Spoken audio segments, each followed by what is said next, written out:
Next, o banco digital que faz acontecer. Boa noite. Boa noite. Um homem ferido e sob custódia da polícia escapou do hospital onde estava internado na Grande São Paulo. Ele conseguiu abrir a algema que o mantinha preso à cama. As câmeras de vigilância flagraram Fernando Augusto dos Santos assim que ele fugiu pela porta principal do hospital. O homem segue descalço, apressado pelo asfalto. Nesta outra imagem, numa rua próxima, é possível ver que ele vestia o avental hospitalar. Estava com acesso do soro no braço, um dreno no pulmão e uma bolsa de colostomia, já que ele teve o intestino perfurado numa troca de tiros com um guarda municipal na última sexta-feira. Fernando foi flagrado no momento em que tentava assaltar um casal numa saidinha de banco e foi atingido por 3 disparos. Ele estava internado no Hospital Geral de Tapecerica da Serra, na Grande São Paulo. Dividia um quarto no térreo com outro detento. Não havia grades na janela. O assaltante era mantido sob a escolta de 2 PMs durante o dia e a noite. Os soldados ficavam sempre do lado de fora do quarto. Ele fugiu pulando a janela numa troca de turno dos policiais. Depois, ainda conseguiu passar pela guarita com os vigilantes. Em depoimento, os 2 PMs afirmaram que o homem estava algemado na cama. Ele ficou calculista, né? Ele ficou vendo como ele poderia fugir. Provavelmente ele conseguiu um metalzinho, um plástico de alguma embalagem ali no hospital e guardou. No momento oportuno, abrir a algema, né? Um inquérito policial militar foi instaurado para apurar as circunstâncias da fuga. Fernando Augusto já tinha passagem por roubo e porte ilegal de armas. Ele devia estar tomando antibióticos fortíssimos. E com a fuga dele, se ele não tiver atendimento médico, o que vai ocorrer? Ele pode aparecer morto numa casa, ele pode morrer no meio do mato, porque ele está totalmente à mercê agora da sorte do organismo dele, né? Veja agora outros destaques do dia. O presidente do Supremo determina que sejam presos os 4 condenados por incêndio na Boate Kiss. A audiência do caso Henry coloca frente a frente a mãe e o padrasto do menino. Polícia Federal intima presidente Bolsonaro a depor sobre vazamento de informações sigilosas. Petrobras reduz preço da gasolina em 3% para distribuidoras. Na série especial, uma praga urbana que prefere a escuridão e tem uma picada que pode ser fatal.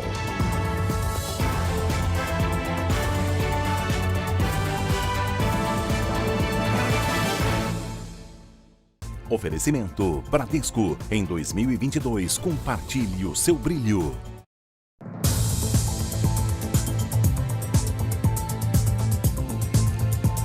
No Rio de Janeiro, o Ministério Público fez perícia e reprodução simulada em uma das maiores comunidades da região metropolitana. Foi no Salgueiro, onde 9 pessoas morreram após uma operação. O objetivo dos promotores é confrontar as informações recebidas dos moradores e a versão contada pela Polícia Militar. Carros e blindados da Polícia Militar amanheceram no complexo do Salgueiro. Mas, dessa vez, não houve operação na comunidade, que é uma das mais violentas de São Gonçalo, na região metropolitana do Rio. O reforço garantiu a segurança de peritos e promotores do Ministério Público. O objetivo foi fazer um estudo topográfico da região e a reprodução simulada da ação da PM de 21 de novembro. No dia, 9 suspeitos foram mortos na comunidade. 8 corpos estavam dentro de um mangue. Um 9º homem morreu no hospital. Na véspera, o sargento Leandro da Silva, de 38 anos, havia sido baleado e morto em uma emboscada no local. Enquanto moradores denunciam que os suspeitos foram mortos na mata, os policiais garantem que eles se defenderam no confronto, mas não atingiram nenhum oponente. Um inquérito policial militar foi aberto e as investigações também continuam na Polícia Civil. O Ministério Público já ouviu 13 policiais do Batalhão de Operações Especiais, mas apenas 3 participaram da reconstituição. Os resultados da perícia e da reprodução simulada serão confrontados com as informações recebidas por moradores do complexo do Salgueiro. Por enquanto, todos os militares envolvidos na ação continuam afastados das ruas. A gente selecionou para participar hoje aqueles que a gente entendeu que tinham os depoimentos mais completos e que poderiam dar uma versão mais explicada do que aconteceu. Subiu para 16 o número de mortes provocadas pela chuva em Minas Gerais e na Bahia. No estado nordestino, o município mais atingido pelos temporais começa a se recuperar. As montanhas de escombros nas portas das casas revelam a destruição causada pela chuva. O pouco que as famílias tinham virou entulho. Eu não tenho cama para deitar e no fogão também perdi praticamente tudo. Aos 74 anos, Dona Arlinda não sabe como recomeçar. Nem a comida, não tem para comer, nem nada, nem um pacotinho de pó de café não ficou. Juliana e os vizinhos só almoçaram porque houve doação de marmita no bairro. Se não fosse essa doação, não teria almoço? Não teria almoço porque eu tô sem fogão, perdi minhas coisas. A casa de Emily ainda está tomada pela lama. A família está dormindo com parentes que moram na parte alta da cidade. A gente de manhã tenta vir aqui limpar porque a gente deu prioridade à casa da minha avó e da minha tia, que são idosas. Estamos em Itamaraju, no extremo sul da Bahia, a cidade mais afetada pelos temporais. Das 11 mortes no estado, 3 aconteceram aqui nessa comunidade quando uma árvore caiu sobre 2 casas, matando 2 crianças e o tio delas. Ana Cecília tinha 4 anos e Cícero 9. Ediel, de 26 anos, precisava de cuidados especiais e vivia com a mãe. Os pais e a avó escaparam por pouco. Não teve como nós fazermos nada, Então foi aí a minha casa, ela caiu em cima da casa da minha sogra. Então não deu nem para... Não deu, foi tudo muito rápido. O grupamento aéreo da Polícia Militar resgatou um bebê de 2 meses na zona rural. O menino estava desnutrido e precisava de atendimento médico. No colo da avó, a criança foi colocada no helicóptero da PM e encaminhada para o hospital. Em toda a Bahia, mais de 6 mil pessoas estão desabrigadas e 15 mil desalojadas. Em Minas Gerais, o número de cidades em estado de emergência subiu para 58 e 5 mortes foram confirmadas. O número de moradores desalojados passa de 9 mil e os desabrigados são quase 2 mil. A chuva ainda ameaça várias cidades e as autoridades mineiras alertam para transbordamentos, inundações e deslizamentos em áreas de risco. Em São Paulo, a chuva que caiu no início da tarde alagou vários pontos, invadiu casas e deixou pessoas ilhadas. No começo da tarde, uma cortina de nuvens negras encobriu a cidade. A chuva caiu forte por cerca de 1 hora, o suficiente para causar muitos estragos. Na Zona Leste, um córrego transbordou e a água invadiu casas, avenidas e paralisou o trânsito. Num outro ponto da Zona Leste, a água subiu tanto que quase encobriu este carro. A forte correnteza obrigou muita gente a se abrigar em lojas, mas algumas pessoas se arriscaram no meio da enxurrada. Nesta rua, carros e ônibus foram surpreendidos pela água que subiu rápido. Crianças ficaram presas na perua escolar. Um motoqueiro entrou na enchente para ajudar no resgate. Em Mauá, na Grande São Paulo, nas últimas 24 horas, choveu 40% do esperado para todo o mês de dezembro. Vários pontos da cidade ficaram alagados. A água interrompeu o trânsito e invadiu até a sede da prefeitura. O ministro Luiz Roberto Barroso, do Supremo Tribunal Federal, respondeu a um recurso da Advocacia Geral da União e reforçou a ordem para que pessoas sem vacinação não entrem no país. A exceção são os brasileiros que devem apresentar teste negativo para a Covid na chegada. Até o momento, o governo estava esperando o pronunciamento do Supremo para publicar uma portaria sobre o assunto. Então vamos ao vivo ao Aeroporto Internacional de São Paulo, onde está a repórter Giovana Rizardo. Boa noite, Giovana. A exigência está sendo cumprida. Como é que está o andamento aí no aeroporto? Boa noite, Cris. Boa noite, Celso. Boa noite a todos. Olha, na prática está sendo obedecida de maneira parcial, isso porque nem todos os passageiros que chegam passam pela fiscalização. A Anvisa diz que a inspeção total está sendo feita nos voos de países com mais incidência da variante Ômicron, mas que, no geral, essa abordagem está sendo feita por amostragem, o que significa que só alguns passageiros é que são selecionados para mostrar, então, o comprovante de vacinação. A Anvisa diz ainda que vai se adaptar às regras assim que o governo editar uma portaria com mais detalhes. Cris e Celso. Obrigada, Giovana. O Ministério da Saúde acredita que até o final da semana voltará a emitir os comprovantes de vacinação. O serviço está suspenso há 5 dias por causa de um ataque de hackers. Além da saúde, outros órgãos federais também foram invadidos. A Controladoria Geral da União, a Polícia Rodoviária Federal e o Instituto Federal do Paraná confirmaram que também tiveram os servidores invadidos na última sexta-feira, assim como o site da escola virtual vinculada ao Ministério da Economia. Ontem, um novo ataque deixou os sistemas internos do Ministério da Saúde fora do ar. O Ministério informou que a equipe de tecnologia tenta identificar o problema e acabar com a vulnerabilidade. A Polícia Federal investiga os ataques dos criminosos digitais. A 6ª turma do Superior Tribunal de Justiça manteve hoje o arquivamento de parte das investigações contra o padre Robson de Goiás. O padre chegou a ser alvo recentemente de pedido de prisão por parte da Polícia Federal por suposto desvio de milhões de reais dos fiéis. O Ministério Público do Estado de Goiás deve recorrer da decisão de arquivamento. O religioso católico continuou investigado pelo suposto pagamento de propina a integrantes da Justiça de Goiás. O caso Henri. O ex-vereador Dr. Jairinho e Monique Medeiros se reencontraram pela primeira vez desde a prisão. Quase 30 pessoas deverão ser ouvidas em 2 dias de audiência. Depois, os réus serão interrogados. Somente após o fim desta etapa, a juíza vai decidir se o padrasto e a mãe do menino, Henri, irão a júri popular. Foi a primeira vez em 8 meses que Monique e Jairinho se reencontraram e não trocaram olhares. Eles são réus pela morte de Henri Borel e respondem por homicídio triplamente qualificado, tortura e coação de testemunhas. As investigações apontaram que o menino de 4 anos morreu por agressões supostamente cometidas pelo ex-vereador. Hoje, as testemunhas de defesa foram ouvidas. Uma delas, o pai de Jairinho. É muito difícil conviver com uma injustiça. Eu espero que o meu país, o meu Brasil aqui, faça justiça. A gente não pode deixar 2 inocentes presos sem qualquer prova. É uma covardia isso. Jairinho se emocionou com as palavras do pai. Monique Medeiros também foi às lágrimas quando foi elogiada pela tia de Jairinho. Foi na casa de Erundina que o casal foi preso. Na época, a polícia afirmou que o casal teria tentado se livrar dos celulares quando os agentes chegaram. Versão negada pela tia. A janela da frente cairia na frente de todo mundo que estava lá. Sim.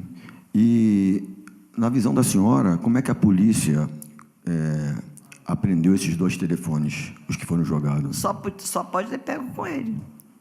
Então, no caso, a senhora entende que essa versão da polícia é mentirosa? É mentirosa. Também foi ouvida hoje a cabeleireira Tereza Cristina. Ela presenciou uma chamada de vídeo em que a babá relata a Monique que o filho reclamava do comportamento do padrasto. Ela estava mostrando que a criança estava meio mancando. Ela queria mostrar que ele tinha, machucado o joelho.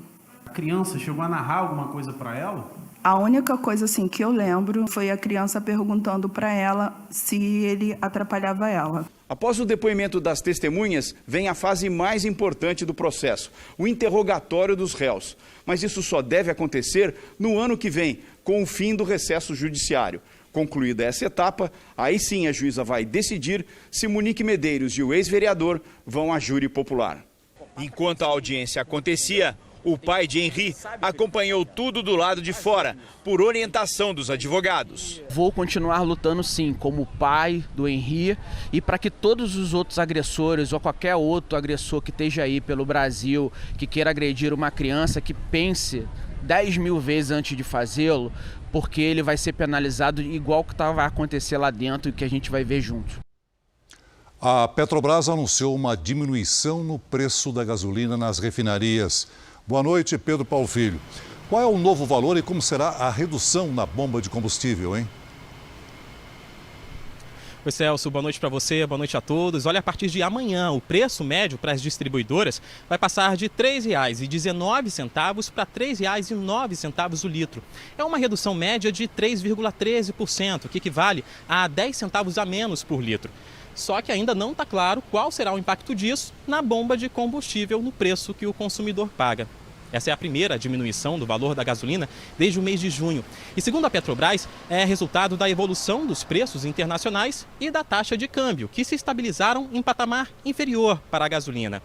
Para explicar, entender melhor a composição do preço da gasolina, nós preparamos uma arte. Vamos ver. Segundo a Petrobras, o preço médio da gasolina nos 26 estados está em R$ 6,72. Desse valor, R$ 2,33 são realização de lucros da Petrobras. R$ 69 centavos vem dos impostos CID, PIS, PASEP e COFINS. R$ 1,77 é um imposto cobrado pelos estados, o ICMS. R$ 1,04 é o custo do etanol anidro. E 89 centavos vem da distribuição e revenda do combustível. Veja a seguir a pílula que reduz em quase 90% o risco de internação e morte por Covid-19. E na série especial, os hábitos dos escorpiões, como entram nas casas em busca de comida e abrigo.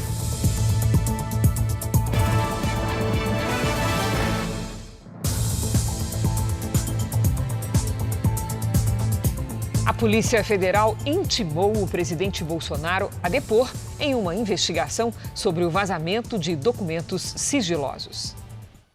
Em agosto, o presidente divulgou nas redes sociais informações de uma investigação da Polícia Federal sobre um suposto ataque hacker ao Tribunal Superior Eleitoral. Para Bolsonaro, a apuração seria uma evidência de fraude em 2018, quando ele se elegeu presidente.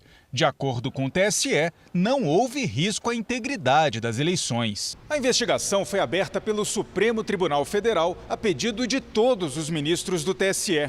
O ministro Alexandre de Moraes, relator do caso, determinou a apuração de um suposto crime de divulgação de segredo. Por ser presidente da República, Bolsonaro pode escolher o dia, a hora e o local do depoimento. Hoje, depois de ser notificado, o presidente não falou sobre o assunto.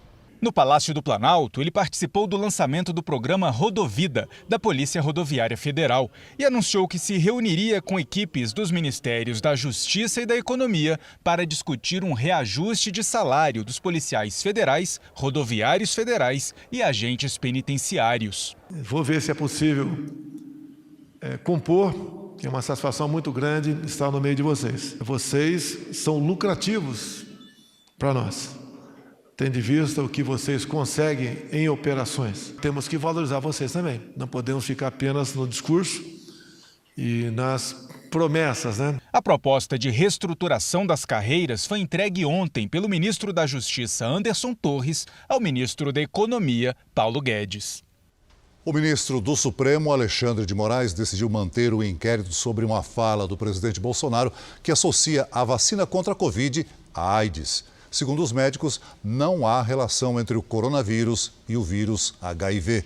Na segunda-feira, o Procurador-Geral da República, Augusto Aras, havia pedido o arquivamento desta investigação porque já existe outro inquérito sobre o mesmo assunto. Aras negou ter sido omisso na questão. O ministro Alexandre de Moraes agora determinou ao procurador que entregue toda a documentação a respeito do caso à Polícia Federal, sob pena de cometer crime de obstrução da justiça. A Organização Mundial da Saúde afirmou que a variante Ômicron está se espalhando mais rápido que qualquer outra. Para o diretor-geral da OMS, a nova cepa já está na maior parte dos países, mesmo se não tiver sido identificada. Tedros Adhanom também afirmou que ainda faltam dados para assegurar que a nova variante produza formas mais leves da doença. E mesmo se isso for verdade, o número alto de infecções pode sobrecarregar os sistemas de saúde. Por isso, ele pediu que as pessoas continuem seguindo os protocolos de segurança. A Pfizer anunciou hoje que a pílula produzida pela farmacêutica contra a Covid-19 reduz em até 89% o risco de hospitalização e morte pela doença. O remédio é tomado poucos dias após os primeiros sintomas. O estudo foi realizado com 1.000 pessoas. Do grupo que recebeu o antiviral, ninguém morreu. Já entre os que tomaram o placebo, 12 morreram pela doença. Segundo a farmacêutica, o medicamento também protege contra a variante Ômicron. Vamos agora com a opinião de Augusto Nunes. Boa noite, Augusto. Boa noite, Cris. Boa noite, Celso. Boa noite a você que nos acompanha. Os cientistas admitem que sabem quase nada sobre a nova variante do coronavírus que originou a pandemia de Covid-19. Do pouco que sabem, 2 constatações merecem destaque. Primeira, a Ômicron se propaga com mais velocidade que as cepas anteriores. Segunda, a taxa de letalidade é baixíssima.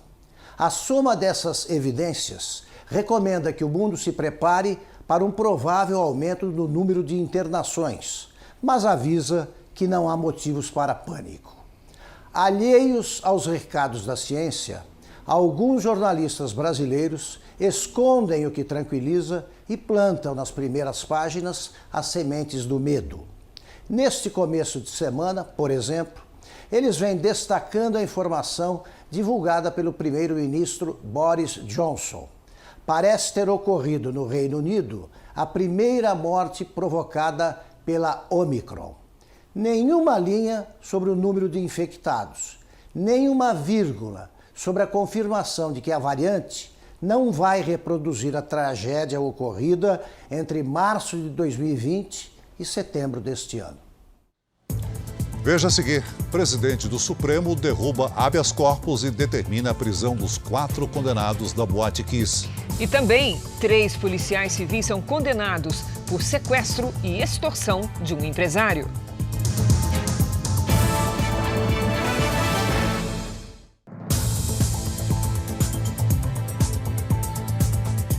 O presidente do Supremo Tribunal Federal, Luiz Fux, anulou um habeas corpus que favorecia os condenados da Boate Kiss e decidiu pela prisão dos 4.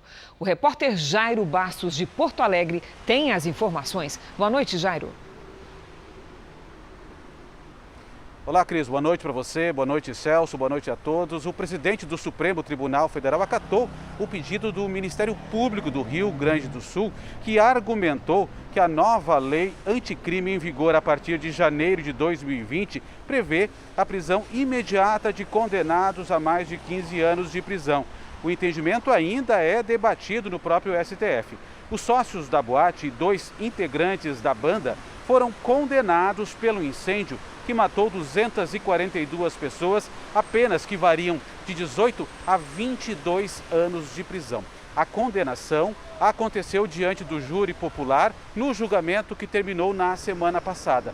Um habeas corpus garantiu então que eles respondessem em liberdade. O ministro Fux já mandou informar a Câmara Criminal aqui do estado e eles podem ser presos a qualquer momento. Cris, Celso. Obrigada, Jairo. Na Grande São Paulo, 3 policiais foram condenados pelo sequestro e pela extorsão de um empresário. Os agentes exigiram R$300 mil da vítima para não denunciá-lo sob uma falsa acusação de envolvimento em crimes com cartões de crédito.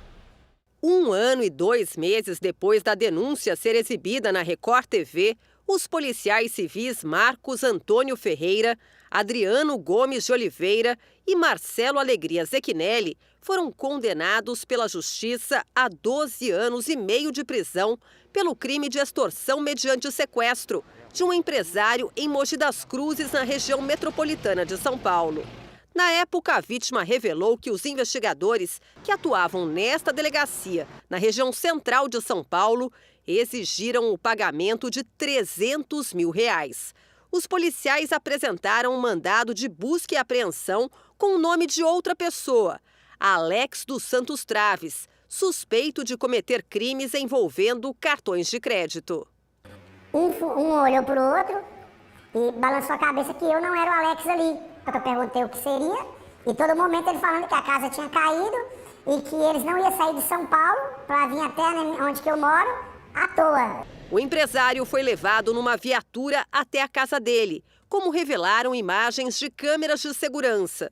Primeiro desceu o investigador Marcos Antônio Ferreira. O empresário usava um agasalho branco.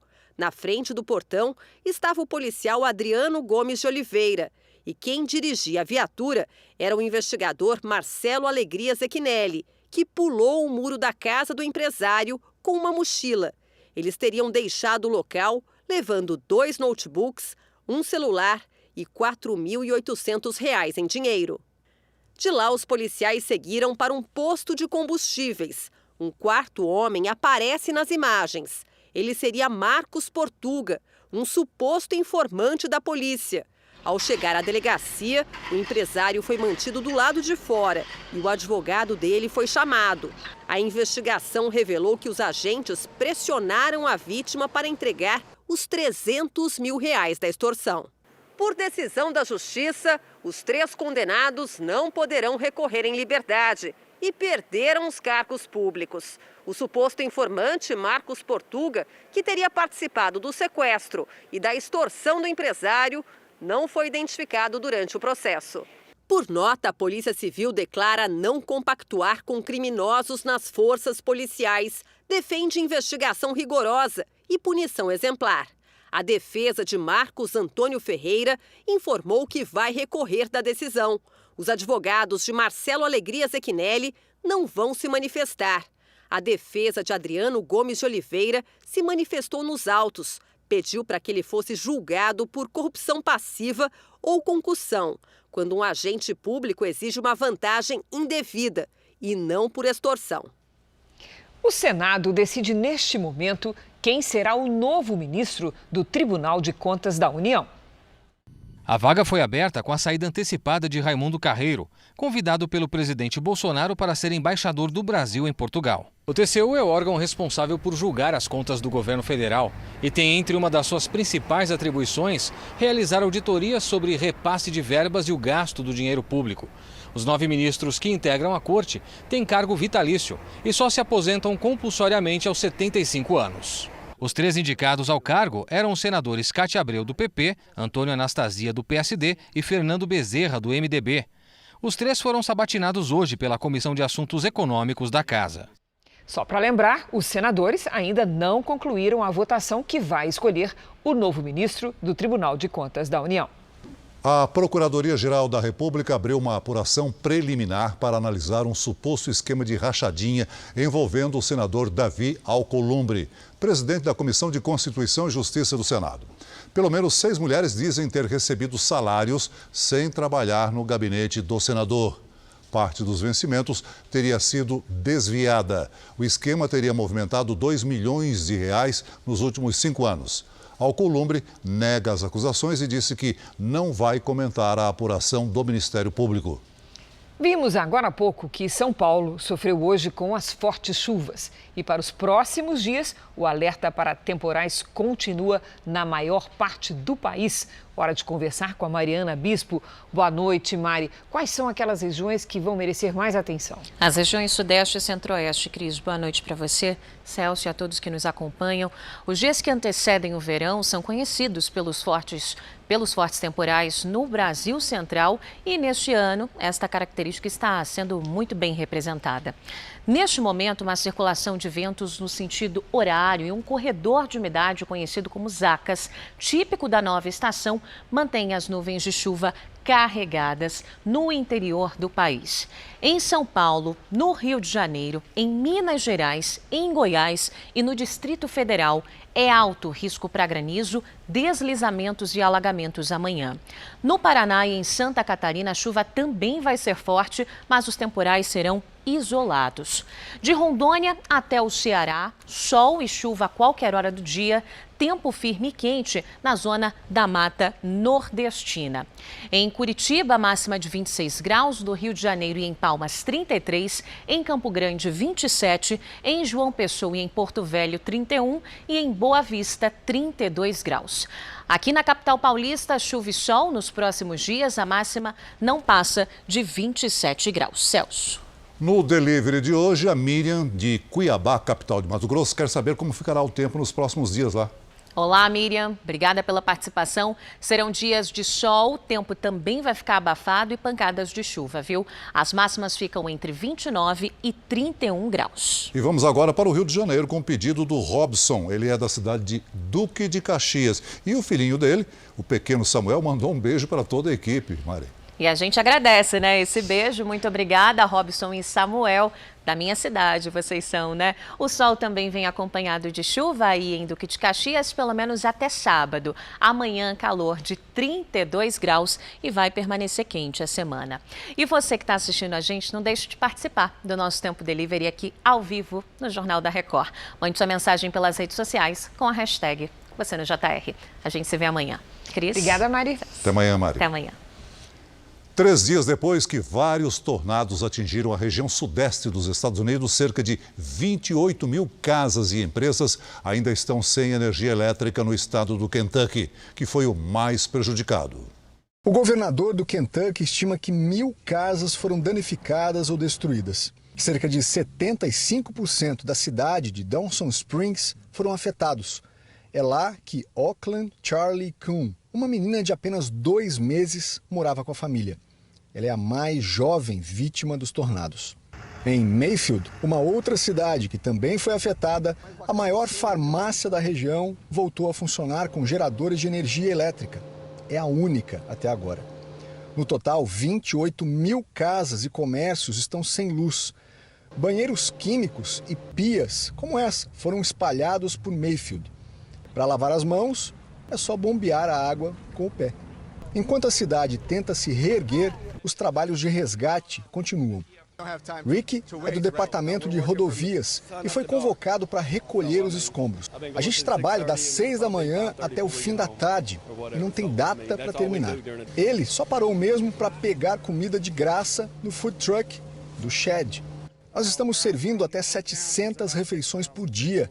É preciso ajudar, pois numa cidade pequena como essa, quando uma pessoa é atingida, todos são atingidos. Aqui em Mayfield ainda são poucas as áreas, como essa que a gente está vendo, onde os escombros já foram retirados lá de trás, acumulados aqui e agora aguardam um caminhão para levar tudo embora. Segundo as autoridades locais, o que a cidade mais precisa nesse momento são máquinas e pessoas, mas gente especializada nessa remoção, porque em vários pontos o trabalho é assim, ó, delicado e perigoso.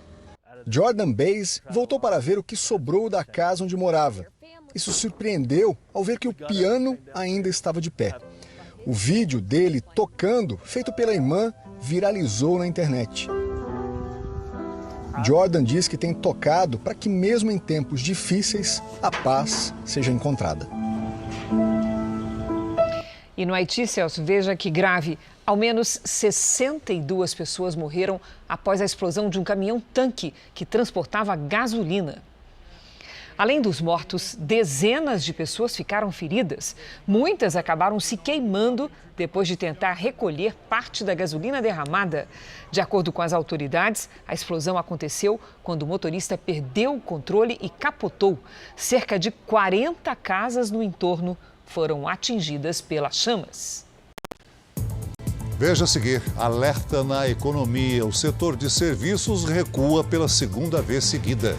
E na série especial, o perigo dos escorpiões. Eles preferem a escuridão e têm uma picada que pode matar.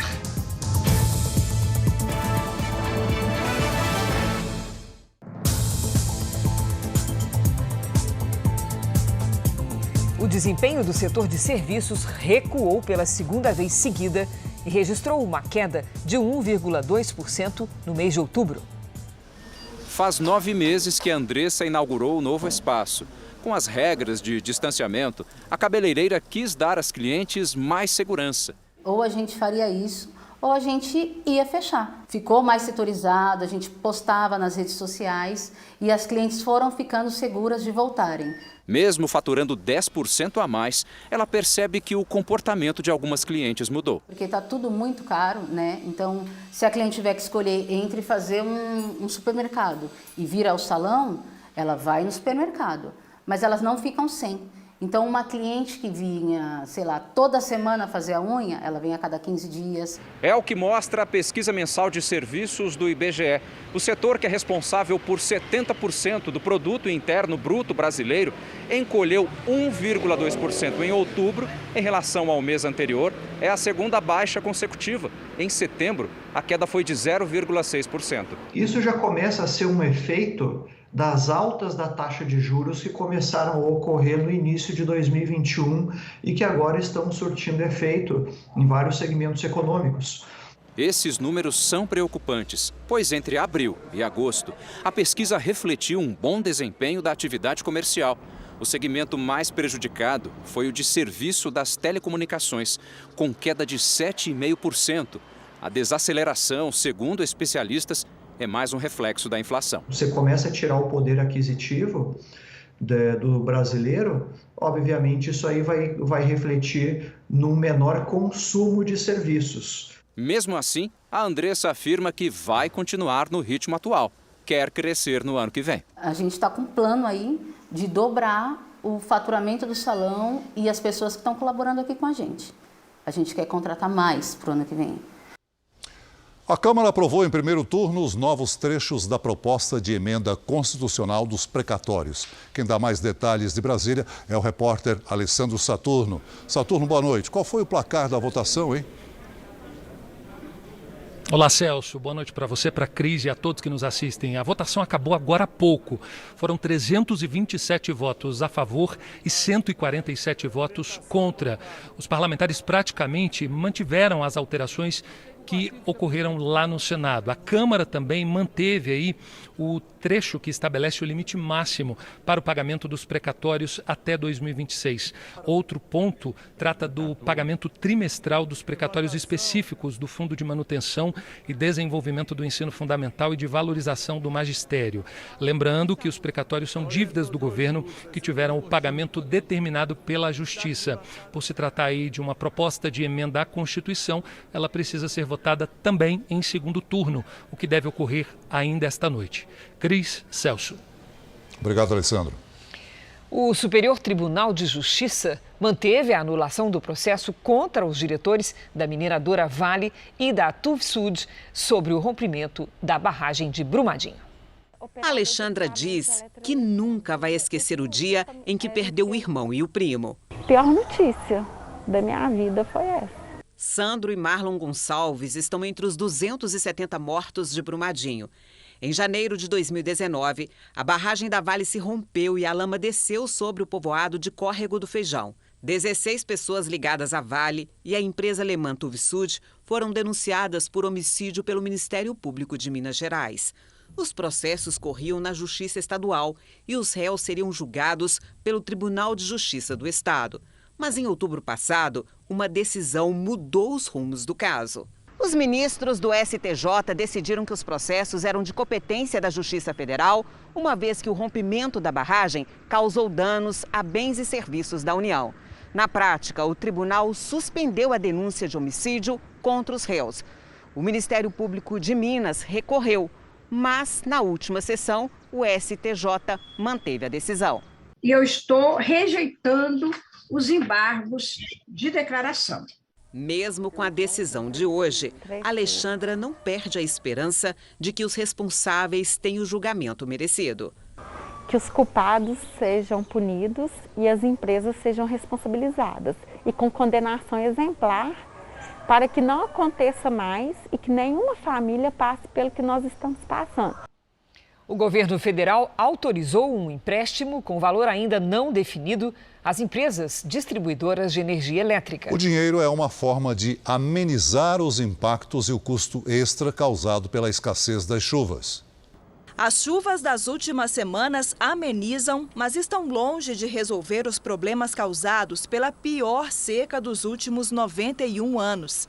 A falta de água afeta principalmente a produção de energia das hidrelétricas, que dependem dos reservatórios.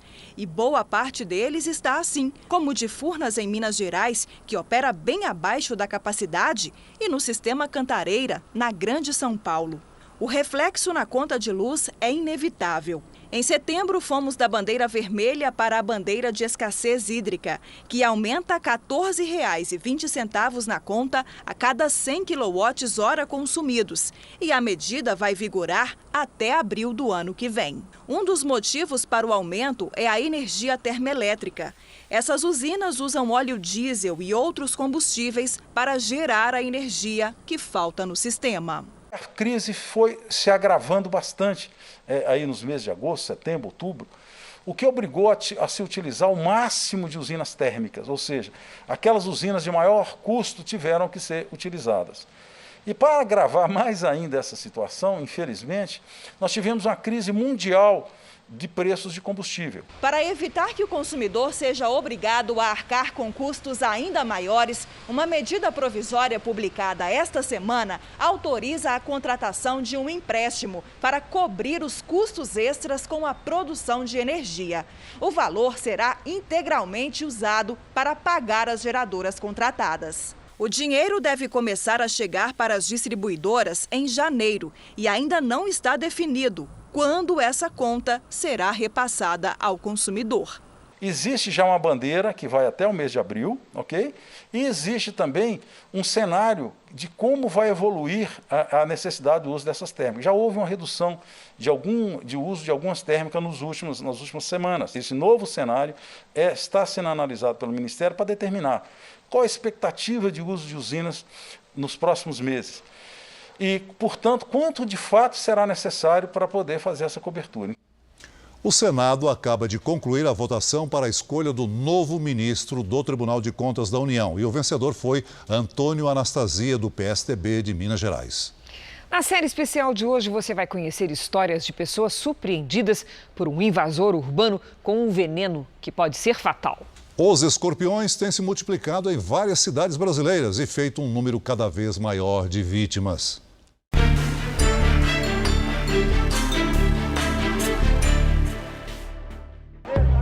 Era o dia do Enem, o Exame Nacional do Ensino Médio. Ansiedade alta e muita expectativa entre os estudantes. Lucas, de 17 anos, disputava uma vaga no concorrido curso de medicina. Mas ele mal se sentou na cadeira para fazer a prova. Aí eu senti uma dor assim, uma ardência e ficou vermelho, sabe? Só que na hora eu não tinha percebido que tinha um escorpião dentro da sala de prova. Foi a última coisa que eu pensei, né? Lucas chamou um fiscal de sala, contou o que tinha acontecido. O escorpião foi encontrado e morto. Já o estudante foi levado para o hospital, para o desespero da mãe, que levou um susto. Quando foi 13h38, eu olhei no celular, era o nome dele, Lucas, chamando. Aí eu já dei um pulo do sofá, né? Falei, o que aconteceu? Essa hora o seu celular já devia estar recolhido, né? Desligado. Ele, mãe, fica calma. Eu fui picado por um escorpião aqui dentro da sala, mas eu tô bem. A prova era aplicada na Pontifícia Universidade Católica de Goiás. No hospital, Lucas foi medicado, ficou algumas horas em observação e se recuperou sem sequelas. Eu já fui para fazenda, para chácaras, nunca tinha sido picado. Aí dentro da sala do Enem, um dia, dos dias mais importantes da vida, sei lá, o bicho me pica. Histórias como a de Lucas são mais comuns do que se imagina. Em Goiás, picadas por escorpião representam mais de 60% dos acidentes com animais peçonhentos. E no Brasil, são cerca de 160 mil pessoas picadas todos os anos. Em 10 anos, o número de registros cresceu 4 vezes. E é na cidade que os acidentes são mais frequentes. A espécie mais comum é a Titius cerulatus, mais conhecido como escorpião amarelo. O escorpião gosta de viver nas tubulações de esgoto e no meio de entulhos. Por isso, ele se adaptou tão bem nas cidades. Nesta casa aqui em Goiânia, os escorpiões começaram a aparecer há cerca de 5 meses. Primeiro foram as baratas. E onde tem barata, provavelmente vai ter escorpião. Ele está totalmente relacionado à tubulação do esgoto, é aonde se prolifera as baratas, que é a sua principal fonte de alimentação. Luana mora ao lado de um imóvel abandonado, com ralos e tubulações expostas. e os escorpiões estão invadindo a casa dela. A gente anda por aqui olhando para o chão o tempo todo com medo, né? Principalmente por conta da minha sobrinha, que é criança. A família já tampou os ralos, colocou pano nas portas. Nada adiantou. Não para de vir, né? A quantidade muito grande que está vindo e agora cada vez mais. Não existe um veneno que seja eficaz contra o escorpião. É preciso capturar e matar um por um. Esse já é um desafio e tanto, mas a situação fica mais complicada. O inseto tem uma facilidade muito grande para se reproduzir. É que o escorpião amarelo tem uma habilidade que parece de filme de ficção científica, a de gerar clones. Não existem machos, apenas fêmeas que geram filhotes geneticamente iguais à mãe. Ela clona os seus filhos de acordo com suas características, por isso só tem fêmeas. E não para por aí, o escorpião amarelo tem uma outra habilidade, a de brilhar no escuro, mas que também acaba sendo uma fraqueza. Como o inseto tem hábitos noturnos, uma lanterna com luz ultravioleta facilita muito a identificação do inseto. Se um escorpião for encontrado, é preciso acionar o centro de zoonoses da sua cidade. Caso aconteça um acidente e alguém seja picado, o socorro precisa ser imediato.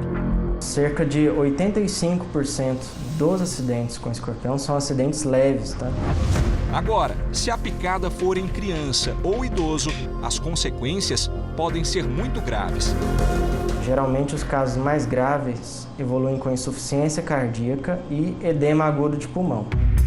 Para as vítimas mais graves, é fundamental o soro anti-escorpiônico.